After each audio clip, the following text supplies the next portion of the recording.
Demorou, mas vamos retomar aqui a história da Image Comics aqui no canal. Fala guerreiros e guerreiras, tudo beleza galera? Aqui é o Z, trazendo para vocês mais um vídeo e aqui dando continuidade finalmente à história dos primeiros arcos, né? Na verdade, o primeiro arco da Image Comics aqui no canal. E esse vídeo aqui é bastante especial porque é um dos meus personagens favoritos dentro da Image Comics, eu tô falando de Savage Dragon. Nesse vídeo aqui vai ser o primeiro arco da história de Savage Dragon, chamado de Batismo de Fogo. A primeiríssima história desse personagem que é bem legal e deveria ser mais conhecido aqui no Brasil. O Savage Dragon é um dos personagens mais importantes dos quadrinhos, ouso dizer isso. Ele é um personagem que tem o título de a maior quantidade de títulos escrita pela mesma pessoa até hoje, mais de 200 quadrinhos publicados, fora spin-offs, essas coisas assim, e todos, desde a sua primeira edição até hoje, todos escritos ou supervisionados pelo menos pelo seu criador, o Erik Larsen. E o Savage Dragon hoje em dia tem um universo bem interessante para ser explorado e eu espero explorar ele a fundo aqui nesse canal. Bora começar aqui o vídeo, lembrando sempre que esse vídeo tem spoiler e esse vídeo faz parte da minha série dos primeiros arcos da Image Comics, que eu comecei com Youngblood, dei continuidade com Spawn e agora estou trazendo Savage Dragon. Os links dos vídeos anteriores eu vou colocar aqui embaixo na descrição do vídeo para você conferir, caso você não tenha visto, beleza? Então, bora falar de Savage Dragon. Logo depois de você se inscrever no canal, ativar o sininho das notificações, dar um like para ajudar, me siga nas redes sociais se você puder e, é claro, comente aqui e compartilhe para os seus amigos, beleza? Se você gosta de games, me acompanha também no meu outro canal, o Z Games, onde eu falo 100% sobre jogos, nesse mesmo esquema aqui desse canal, valeu? Então, bora falar de Savage Dragon. Savage Dragon, Batismo de Fogo, é uma história da Image Comics escrita e desenhada por Erik Larsen. Esse arco foi lançado inicialmente em 1992 em uma minissérie de 3 edições intitulada apenas de Savage Dragon, sendo depois complementada em uma história lançada na edição Image Zero, lançada em 1993, e também no crossover Savage Dragon vs Savage Megaton Man, escrito e desenhado por Erik Larsen e Don Simpson, lançado também em 1993. Finalmente, esse arco recebeu uma edição definitiva, através de uma minissérie de 5 edições, chamada apenas de The Dragon, lançado em 1996. A cidade de Chicago lida com diversos casos envolvendo super seres. Existem alguns super-heróis naquela região, mas um deles está começando a chamar a atenção. Um homem grande, forte, verde e com algo que lembra uma escama em sua cabeça. E fora suas características físicas, o que mais chama atenção é que esse homem se juntou à polícia de Chicago. E algum tempo antes disso, o Homem Verde foi encontrado no meio de uma explosão, completamente ileso e sem roupas. Ele foi resgatado pelo tenente Frank Darling da polícia de Chicago, que pergunta quem ele é. Mas o homem não sabe. Ele não sabe o seu nome, de onde ele vem, nem por que ele está ali, nem absolutamente nada antes daquele mesmo dia. Ele não sabe nem sequer por que ele tinha aquela aparência. Mas ele sabe informações gerais, como por exemplo quem é o presidente dos Estados Unidos, ou sobre o histórico de vitórias do time de beisebol daquela cidade. Ele se lembra de tudo sobre o mundo, mas não se lembra de nada sobre ele próprio. Frank conversa sobre isso com a sua esposa depois, enquanto assiste um noticiário falando sobre um herói chamado de Super Patriota, um herói que atua desde a década de 40. E parece que, durante uma das suas campanhas contra o crime, o Super Patriota foi gravemente ferido, tendo as pernas e o próprio rosto esmagados e estando em um grande risco de vida. Após se recuperar, o Homem Verde é liberado dos cuidados médicos e é acolhido por Frank em sua casa. Mas antes de sair do hospital, o homem é apelidado pela enfermeira de Dragon, por conta da sua aparência. E ele gostou do nome, decidindo assim adotá-lo para si. Frank providenciou ao Dragon um trabalho auxiliando o seu primo Fred em um armazém. Mas não era só isso. Frank sabia que Dragon era um super-humano, e naquele momento a polícia precisava urgentemente de uma ajuda super-humana, pois a quantidade de super-vilões estava aumentando na cidade enquanto os de super-heróis estava diminuindo. Mas Dragon não tinha um interesse. Ele queria tentar ser o mais normal possível, então ele recusa a oferta de se juntar à polícia, mas aceita trabalhar para Fred, e Frank fica frustrado com isso. Ele estava desesperado por ajuda, mas a sua esposa Mildred diz para ele ter paciência e dar tempo por Dragon se ajustar. Certo dia, porém, uma dupla de vilões simplesmente ataca o armazém do Fred, e Dragon o defende, facilmente derrotando os super vilões. Ele entrega os dois para a polícia, mas Fred estava assustado. Ele chama Dragon de idiota e diz que aqueles homens só queriam o seu dinheiro, mas depois disso eles vão querer a sua vida. Dragon fala que iria protegê-lo, mas logo depois dele dizer isso, o armazém subitamente explode, destruindo tudo e matando Fred. Dragon, graças à sua resistência sobre-humana, sobrevive. Em sua casa, Frank vê nos noticiários que outro herói do passado se foi. O Mighty Man havia revelado a sua identidade secreta ao público, revelando se chamar Robert Berman. Ele era um idoso de 67 anos de idade, mas que conseguia se transformar no Mighty Man usando uma palavra mágica. Mas os seus inimigos o emboscaram e o atacaram brutalmente antes que ele pudesse pronunciar a palavra. Logo depois, Dragon aparece na sua porta, contando o que aconteceu e dizendo que ele mudou de ideia. Dragon quer defender a cidade como um policial de Chicago. Após acolher Dragon, Frank vai para a cama e desaba. A situação estava crítica e agora o seu primo foi assassinado. Heróis como o Mighty Man e o Super Patriota estão mortos ou incapacitados, mas pelo menos o Dragon agora era o seu aliado. Nos próximos dias, Dragon é levado à delegacia de Chicago, onde é treinado e passa por todos os procedimentos oficiais para, enfim, ingressar oficialmente à polícia. Ele é apresentado aos demais policiais, sendo introduzido como um novo oficial responsável por casos envolvendo super-humanos. Ele é apresentado ao sargento Bruce Robinson e aos oficiais William Johnson, Alex Wilde, Phil Durte e Howard Niceman, mas Howard, em específico, não é muito amistoso com Dragon, e Frank informa que Howard recentemente recebeu advertência por ter espancado severamente um homem inocente só porque ele era negro, e isso deixa Dragon furioso. Depois das apresentações, Howard confronta Dragon, dizendo para ficar fora do seu caminho enquanto ele, um verdadeiro americano, estaria fazendo o verdadeiro trabalho. Mas Dragon não leva isso numa boa e simplesmente segura Howard pela genitália e o ergue, o deixando incapacitado e demonstrando a sua força. Dragon diz que são pessoas como Howard, com pose de durão e preconceituosas, que fazem os civis terem medo dos policiais. Não é porque ele está usando o distintivo que automaticamente todas as suas ações estão corretas. O dever de um policial é proteger as pessoas e cumprir a lei. Eles deveriam ser os mocinhos, então Dragon fala para Howard começar a agir como um. Algum tempo depois, Dragon se encontra com William Johnson, que informa que um casal de supervilões, chamados de Cutthroat e Glowbug, estava assaltando um banco.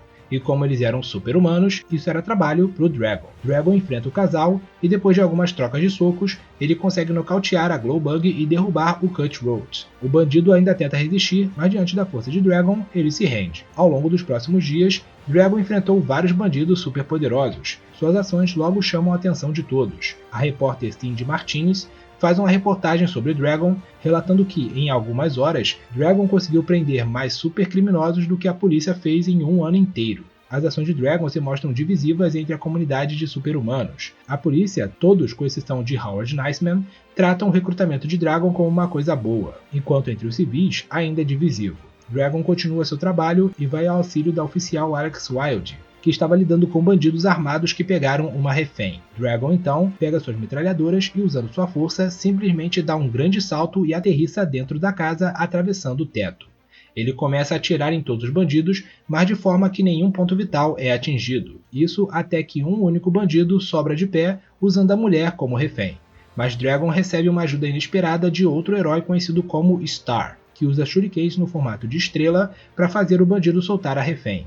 E assim o caso é resolvido. Dragon aponta sua arma para Star, mas ele garante que eles estão do mesmo lado. Então Star vai embora. E após toda aquela situação, a mulher desmaia nos braços de Dragon. Com todos esses feitos de Dragon em tão pouco tempo, lógico que muitos procuram saber sobre ele, e depois de se recusarem a dar entrevistas, ele decide finalmente falar com a imprensa, dizendo que não espera receber nenhum tratamento especial e que está apenas fazendo o seu trabalho. Ele quer deixar a cidade segura para os inocentes. Mas quem assiste essa reportagem é um grupo de supervilões conhecido como Círculo Vicioso, e eles viram essa mensagem de Dragon como uma declaração de guerra, decidindo assim fazer algo a respeito. Dragon continuou a sua campanha contra os criminosos super-humanos em Chicago. Ele vai até os esgotos, onde enfrenta uma criatura conhecida como Arachnid, que tinha matado e devorado diversas pessoas, incluindo crianças. A polícia tentou capturar ele por anos, mas nunca conseguiu por conta da sua super força. Dragon fez toda a diferença aqui. Ao mesmo tempo, o Super Patriota é trazido de volta. A essa altura do campeonato, já tinha se passado um ano desde que ele teve o seu corpo destroçado pelos seus inimigos, que aqui descobriam se tratar da própria organização criminosa Círculo Vicioso. No entanto, graças a uma corporação especializada em tecnologias avançadas chamada Cyberdata, o Super Patriota conseguiu se recuperar, tendo seus membros perdidos substituídos por partes mecânicas, sendo convertido em um ciborgue. E agora ele estava pronto para voltar à ação. Dragon passou um bom tempo morando de favor na casa de Frank, mas agora que ele tem um emprego e se estabilizou, ele decide encontrar o seu próprio apartamento. E no seu primeiro dia em sua nova casa, Dragon conhece uma jovem chamada Debbie Harris, que logo de cara parece se interessar por Dragon. Mas antes que eles pudessem conversar mais, Dragon é chamado de volta para a ação. Acontece que alguns supervilões tinham feito diversos reféns em um shopping, e a única exigência deles era que Dragon fosse até eles sozinho. Sendo assim, Dragon parte para o encontro dos seus inimigos. Acontece que os supervilões que estavam naquele shopping eram 3 membros do Círculo Vicioso, conhecidos como Basher, Hellraiser e um homem-tubarão chamado Mako. Eles fizeram aquilo unicamente para atrair a atenção de Dragon e eliminá-lo. E para provar isso, os vilões simplesmente começam a atirar os reféns no herói, além de usá-los como escudo contra ele. Dragon fica furioso e parte para cima dos vilões, começando assim uma luta desigual de 3 contra 1. Mas para surpresa de Dragon, ele recebe uma ajuda inesperada do Super Patriota. Porém, o Super Patriota agora estava instável, e ele simplesmente saca uma arma dos seus braços mecânicos e começa a atirar em todos na sua frente, acertando os vilões, mas colocando os reféns também em risco. Diante disso, Dragon tenta impedi-lo de continuar, o que faz o Super Patriota ver Dragon como inimigo e atacá-lo, o eletrocutando e depois o espancando. Ele estava prestes a atirar a queima-roupa em um enfraquecido Dragon quando a oficial Wild aparece e o impede. Nisso, o Super Patriota percebe que estava atacando um policial e fica desnorteado por conta da sua ação impulsiva. E se aproveitando disso, Dragon o ataca de surpresa, nocauteando o Super Patriota. O problema é que essas lutas resultaram em Dragon ficar gravemente ferido e ele desmaia com a perda de sangue. O também desacordado Super Patriota se levanta, mas ainda estava sem consciência. Aparentemente, isso era um mecanismo de defesa que simplesmente tira o conturbado herói daquele local. Mas os policiais não têm tempo para se preocupar com ele agora, pois eles precisam salvar o Dragon. Dragon é levado a um hospital e levou 9 dias para ele se recuperar, completamente sozinho. E quando ele já estava 100% recuperado, ele é atacado por um super vilão conhecido como Inferno, que tentou se aproveitar que ele estava hospitalizado para eliminá-lo. Dragon consegue derrotar o Inferno e logo depois vai falar com Frank e os outros. A oficial Wild fala que Basher foi morto pelos tiros do Super Patriota, enquanto Hellraiser e Mako sobreviveram, sendo bastante feridos. Eles foram presos, mas estavam sob cuidados médicos. Quanto ao Super Patriota, ela o viu indo embora como se estivesse sob controle de uma força externa. De qualquer forma, Frank está aliviado por Dragon estar recuperado, pois nesses 9 dias que ficaram sem ele, ficou claro o quão eles precisam do Dragon. Os crimes envolvendo os super-humanos ficaram mais intensos e frequentes, e mesmo heróis como Star, além dos próprios policiais comuns, não eram bastante para enfrentá-los. Frank também relata que Skullface, um dos vilões que atacaram Dragon e Fred, foi libertado, pois eles não conseguiram encontrar provas da sua participação no assassinato de Fred. Já o outro, chamado Hardware, permanece preso, já que ele ameaçou a vida de Dragon. Mesmo assim, Frank acredita que talvez o Skullface tenha se safado porque alguém possa ter subornado o juiz, já que o Círculo Vicioso está em todos os lugares. Na base do Círculo Vicioso, o líder da organização fala com o representante da Cyberdata. Aparentemente, eles eram aliados. Inclusive, a interferência do Super Patriota foi planejada por eles. Ao que tudo indica, Hellraiser, Basher e Mako estavam ficando muito ambiciosos, o que poderia se desenvolver para uma traição. Sendo assim, o plano era o Super Patriota matar os 3 e o Dragon numa tacada só, mas ele fracassou. E para piorar, a própria Cyberdata estava com seus próprios problemas, pois um grupo de mutantes que estava sob custódia deles se libertou e agora estava se opondo a eles, formando um grupo conhecido como Cyberforce. Diante de tudo isso, o líder do Círculo Vicioso, chamado Overlord, decidiu encerrar as suas relações com a Cyberdata, falando inclusive que, se eles cruzarem caminhos de novo, ele iria acabar com eles. De volta ao Dragon, ele estava terminando de pôr o seu uniforme quando recebe a visita surpresa de Amanda Mills, aquela mulher que era a refém que Dragon salvou dos bandidos, quando ele conheceu o Star e ela desmaiou logo em seguida. Ela estava ali porque queria agradecer o Dragon por ter salvado a sua vida. O clima esquenta entre eles, mas o momento é interrompido pela enfermeira Anne Stevens. Dragon fala para Amanda ir embora, falando que vai procurá-la para eles conversarem sobre como ela pode recompensá-lo. Após esse momento constrangedor, a enfermeira desabafa, dizendo que presenciou a morte do Mighty Man. Ela inclusive estava segurando a mão dele quando ele morreu e não queria ter a morte do Dragon também na sua consciência. Dragon a abraça e diz que estava tudo bem. A essa altura do campeonato, o Dragon já era considerado um herói em Chicago, a esperança da cidade, ainda mais agora depois do caos que ficou esses 9 dias que ele estava se recuperando. Sendo assim, quando o Dragon sai do hospital, diversos repórteres estavam ali buscando entrevistá-lo. Eles perguntam quando ele iria voltar ao trabalho, se ele pretendia desmantelar o círculo vicioso e também sobre a sua amnésia. Dragon responde algumas perguntas, dizendo que estava voltando ao trabalho de imediato, que vai atrás do círculo vicioso no seu devido tempo e que ainda está lidando com a sua própria amnésia, e que se a população não tem fé nele por conta disso, eles que lidem com isso também. Alguns repórteres mais maldosos perguntam se a amnésia é realmente real e se na verdade Dragon estaria usando isso para esconder algum crime, como assassinato ou coisa parecida, o que deixa Dragon furioso e ele decide sair dali. Cindy Martinez ainda tenta ir atrás dele na esperança de conseguir alguma exclusiva, mas antes dele sequer dar uma resposta, Dragon é atacado por ninguém menos que Bedrock, o super-herói membro dos Youngblood. Aparentemente, Bedrock estava ali só para comprar briga com Dragon, inclusive o provocando dizendo que ele parecia maior na TV. Sendo assim, Dragon responde partindo para cima e uma batalha desenfreada entre os dois heróis começa. Inclusive, a luta os leva para dentro de um prédio onde eles destroem tudo no seu caminho, chegando até mesmo dentro de um elevador. E nisso, eles também discutiam, com Dragon dizendo que nunca gostou da forma como os Youngblood agiam, se aproveitando da sua imagem como heróis, para fazer merchandising. Mas Bedrock responde acusando Dragon de ter inveja deles, pois ninguém quer comprar brinquedos do Dragon. Segundo Bedrock, os Youngblood são admirados pelas crianças, todos adoram seus produtos e de quebra eles salvam o mundo diversas vezes. Ao mesmo tempo, vemos Spawn, naquele ponto que vimos em sua última história, andando pelas ruas de Nova York disfarçado usando um sobretudo e um chapéu. Crianças aparecem dizendo terem visto um herói. Por instantes, Spawn achava que estavam falando dele, mas na verdade, as crianças estavam falando do Dragon, que estava aparecendo na TV. Descobrimos aqui que o que estava sendo exibido na TV era a entrevista feita por Dragon assim que ele deixou o hospital. Spawn deixa o local, deixando as crianças discutindo se Dragon era ou não melhor que o Bedrock dos Youngblood, apenas pensando consigo mesmo que ele não quer esse tipo de atenção para si próprio. Ironicamente, o Dragon estava realmente enfrentando o Bedrock, saindo do elevador. Dragon então aproveita uma brecha de Bedrock para jogar ele no mar. Ele espera alguns segundos, mas Bedrock não volta para a superfície. Pensando que Bedrock não conseguia nadar, talvez pelo seu corpo pesado, Dragon mergulha para ajudá-lo, mas Bedrock se aproveita disso para recomeçar a luta.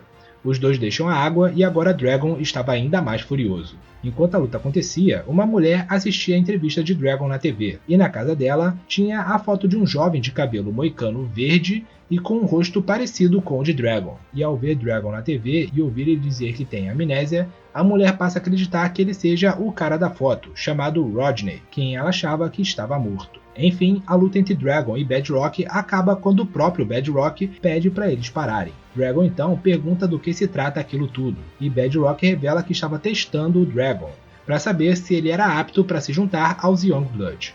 E isso deixa Dragon furioso. Ele dá um soco que derruba Bedrock e diz que essa foi a coisa mais estúpida que ele já ouviu. Bedrock comprou briga com ele, uma luta que destruiu diversos patrimônios públicos apenas para saber se ele poderia ser recrutado. Bedrock inclusive fala que isso acontece direto na Marvel Comics. De qualquer forma, Bedrock pede desculpas, mas Dragon não é convencido e simplesmente dá voz de prisão ao Bedrock. Na prisão, Bedrock estava furioso por ter sido preso mesmo sendo um Youngblood. Ele cogitou usar a sua super força para fugir, mas ele esfria a cabeça e decide esperar. Dragon, por sua vez, volta para casa encontrando a jovem Debbie Harris, que estava chorando em frente à porta do seu apartamento.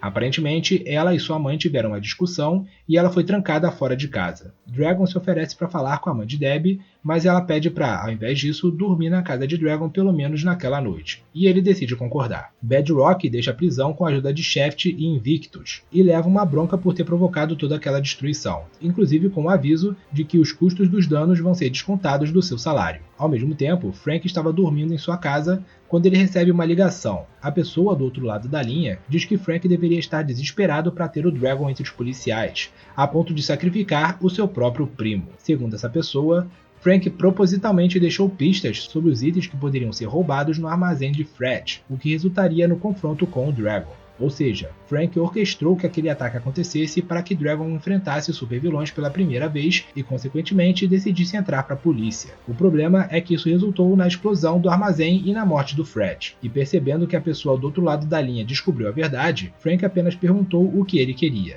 E sem responder, a pessoa do outro lado da linha apenas deseja bons sonhos ao Frank antes de desligar. E essa pessoa era Skullface, que fez aquela ligação a mando de Overlord. Ou seja, com isso, agora o círculo vicioso tinha o tenente Frank Darling em suas mãos. Já no apartamento de Dragon, o clima esquenta entre ele e Debbie, e logo eles se beijam e dormem juntos. Dragon e Debbie começariam um relacionamento a partir daí. Algum tempo se passa e eles passariam a ficar juntos, com Debbie agora sempre frequentando o apartamento de Dragon. Debbie estava brincando com Dragon enquanto ele se barbeava. É aí que alguém bate na porta e Dragon pede para Debbie atender. Mas quando ela atende, Debbie recebe um tiro na cabeça, sendo assassinada. Percebendo o que aconteceu, Dragon tenta ir atrás do assassino misterioso, mas ele consegue escapar, deixando assim o corpo morto de Debbie Harris no apartamento de Dragon. O funeral de Debbie acontece e, ao comparecer, Dragon é atacado pela mãe de Debbie, chamada Bonnie Harris, que o culpava pela morte da sua filha. Sendo assim, Dragon deixou o funeral e foi para um bar, para lidar com seu luto e a sua culpa sozinho. Depois do assassinato de Debbie, Dragon mergulhou no trabalho, passando a próxima semana tentando focar apenas nisso para se esquecer da tragédia. E nisso, ele se vê diante de um grupo de super-humanos conhecido como Nixed Men, que estava atacando a população. Esse grupo era formado por Fade, Lightning Bug, Sensation, Subhuman e Super X. Segundo eles, esse grupo foi formado por um homem chamado Johnny Redbird. Na verdade, todos eles eram fruto de projetos descartados de Johnny e que decidiram se unir para lutar contra o mundo que foi injusto com eles. Mas Dragon não estava com paciência para ouvir histórias tristes de bandidos, então simplesmente parte para cima. E diante da força de Dragon, os Nixed Men começam a fugir. Porém, eles tinham uma carta na manga, um aliado com algo que eles chamam de poderes Mega. Parece que, de alguma forma, os Nixed Men conseguiram acessar outro universo, chamado Universo Mega Hero, lar de um grupo de mega-heróis chamado de Quarteto Megatrópolis, na época formado por Liquid Man, Yarman, Rubber Brother e Phantom Jungle Girl. E eles identificam em seus computadores um alarme diferente, vindo de outra parte do que eles chamam de Cosmoverso. Na tela, aparece a imagem de Dragon, e logo o grupo identifica que se trata de um outro universo que eles já vinham especulando sobre a sua existência, o chamado Universo Image. Eles veem a imagem do Dragon enfrentando os Nixed Men, e se baseando unicamente na aparência deles, eles automaticamente deduzem que Dragon era o vilão e os Nixed Men eram um grupo de heróis, e que os heróis estavam sendo derrotados. Sendo assim, eles decidem enviar ajuda, convocando assim o maior mega-herói do universo Mega Hero, o Megaton Man. Usando seus conhecimentos, o Liquid Man altera um equipamento que eles possuem, chamado de toca-discos do tempo, para que permita que eles realizem viagens dimensionais. E assim, eles enviam o Megaton Man para o universo Image. A ideia era o Quarteto Megatrópolis ir logo em seguida, mas um defeito acontece no toca-discos do tempo, o que faz eles se atrasarem. Megaton Man surge na Chicago do universo Image, e logo de cara ele se depara com os Nixed Men fugindo de Dragon. E acreditando que o Megaton Man era o aliado mencionado pelos Nixed Men, Dragon parte para cima do mega-herói. Já o Megaton Man ainda acredita que Dragon seja o vilão dessa situação toda. E sendo assim, uma luta entre Dragon e Megaton Man começa. A luta é intensa, pois ambos os heróis são bastante poderosos. Mas conforme eles iam trocando golpes, Megaton Man começou a entender que estava enfrentando a pessoa errada. Sendo assim, ele para a luta e revela quem ele é, de que ele é um herói do universo Mega Hero e que foi ali por conta de um sinal interdimensional que ele e seus aliados receberam vindo daquele universo. E Dragon finalmente entende que também cometeu um engano. É aí que a verdadeira ameaça aparece. O verdadeiro aliado mega poderoso dos Nixed Men, uma criatura vinda do universo Mega Hero chamada Slag Heap. Os Nixed Men invocam o Slag Heap para eliminar ambos, o Dragon e o Megaton Man, mas os dois unem forças e facilmente derrotam o Slag Heap, que cai em cima dos Nixed Men, e assim todos os vilões são derrotados. Logo em seguida, o Quarteto Megatrópolis aparece, tendo conseguido consertar o toca-discos do tempo, mas não conseguiram fazer isso a tempo de participar dos conflitos. Sendo assim, Megaton Man apenas explica o mal-entendido que eles cometeram, e ao ver que Dragon era realmente um herói, Phantom Jungle Girl até mesmo solta um flerte nele, mas Dragon não dá confiança e apenas pede para eles voltarem para casa. E assim, Megaton Man e o Quarteto Megatrópolis voltam para o universo Mega Hero. O único problema é que eles acabaram deixando o Slag Heap para trás. forçando Dragon e os policiais de Chicago a darem um jeito de levarem ele sob custódia junto dos Nixed Men. Apesar disso, Dragon não consegue deixar a morte de Debbie sair da sua cabeça, e logo ele entra em uma profunda depressão. Frank procura por Dragon em seu apartamento e Dragon estava destruído. Ele estava sendo enviado para todo e qualquer lugar, até mesmo fora de Chicago, para lidar com todo tipo de problemas envolvendo super-humanos. E isso não estava ajudando. Fora que, quanto mais inimigos ele consegue, mais as pessoas próximas a ele ficam vulneráveis, como foi o caso de Debbie. Dragon não pode estar em todos os lugares, o tempo todo, protegendo todo mundo. Fora que, por conta das suas lutas, muitos estão processando Dragon por conta das pessoas atingidas no fogo cruzado. Apesar disso não ter muito mérito, mesmo assim, isso o abala. E ainda tem o círculo vicioso, que ainda estava por aí, aumentando a sua influência na cidade cada vez mais. Dragon estava cansado. Ele sentia como se estivesse dando passos errados, que por mais que ele lutasse, ele não chegava a lugar nenhum. Frank quer ajudar, mas não sabe o que fazer. Ele só sabe que Chicago precisa de Dragon. Ele precisa do Dragon. Mas Dragon precisa de ajuda, e sente que eles estão perdendo aquela batalha. Depois disso, um ainda perdido e sem esperanças Dragon visita o túmulo de Debbie. Mas apesar das dúvidas e desse momento sombrio, ele pretende continuar na luta. Ele pretende continuar sendo um policial de Chicago. E essa foi a história de Savage Dragon Batismo de Fogo, a primeiríssima história do Savage Dragon, e eu espero que seja a primeira de muitas, porque eu pretendo explorar mais esse universo aqui do Savage Dragon aqui no canal, que eu acho muito interessante. Você gosta do Savage Dragon? Conhecia? Ou então conheceu com esse vídeo? Comente aqui, e comente também se você quiser ver mais histórias do Savage Dragon aqui no canal, e também mais histórias da Image Comics como um todo. Eu tô dando continuidade com essa saga, que ainda vai trazer Wildcats, ainda vai trazer Cyberforce e ainda vai trazer Shadowhawk aqui no canal, fora alguns bônus. Então, espero ver vocês nos próximos vídeos. Valeu, galera, até a próxima e fica na paz.